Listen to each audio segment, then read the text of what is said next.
अध्याय 4. श्री गणेशाय नमः. तू गजानन सर्वेश्वर, नाम स्मरता विघ्ने दूर.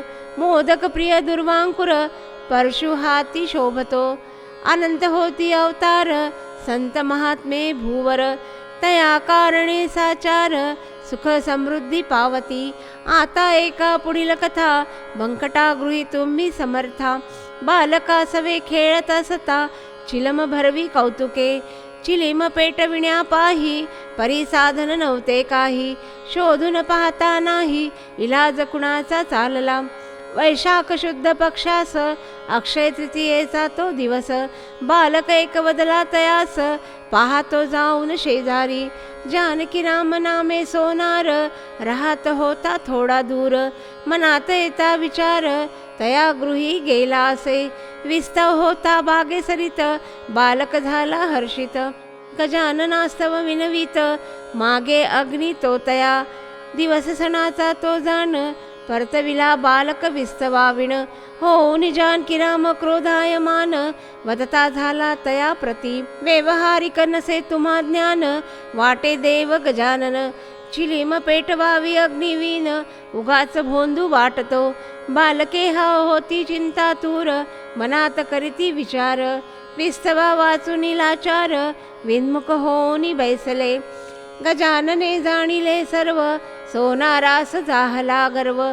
अक्षय तृतीयेचे पर्व, नच विस्तव देणे त्यामनी. चिलीम घेतली ती हाती, महाराज वदती बंकटाप्रती. धरी रे काडी ही वरती, चिलीम पेटविली अग्निविने. इकडे सोनारा घरी स्वयंपाक झाला, बसविले आप्त भोजनाला. चिंचवण्याचा प्रकार भला, याच दिनी होत असे. पक्वान्न वाढले पात्रात, चिंचवणे द्रोणात. पहा कैसे घडले अघटित, चिंचवण्यात अळ्या जाहल्या. उठले लोक जेवणा विरहित, एकही घास ना पोटात. जानकी राम होई विस्मित, प्रत्यय तया दाखविला. मी माझे दाखविले अज्ञान, आता जातो तया शरण. धावूनी धरिले चरण, क्षमा याचना मागतसे. कळला तुमचा अधिकार, लोळण घेऊ पायावर. मी अजाणले करू पामर, कृपा दृष्टी पाही आता. ठेविला हस्त तया शिरी, जाण्या सांगती माघारी.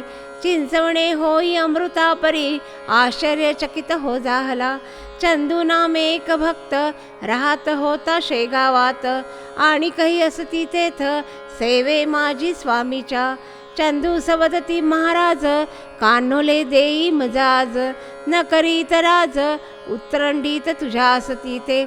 चंदूमुखी न घरी गेला, विचारी आपल्या बायकोला. उतरंडीत असेल का कान्हवला, असल्यास देई सद्गुरूसी.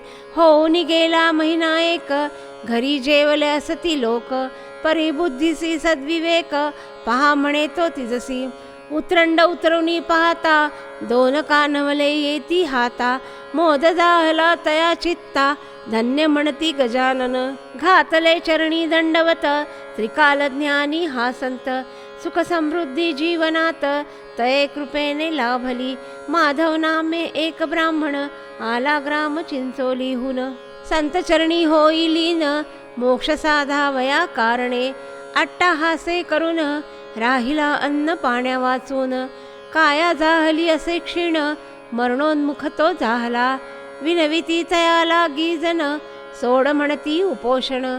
महाराज ही पाहती सांगून, परिणमानी कुणाचे तो. रूपे धरून अक्राळ विक्राळ, महाराज येती त्याचे जवळ.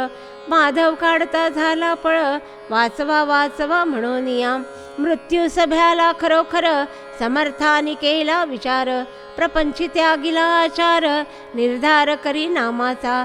ऐसे वदोनी गजानन, केले तयासी पावन. शुद्ध भावाचरण, उपासना जना सांगती. इति श्री गजानन महात्म्य चतुर्थोऽध्यायः समाप्त.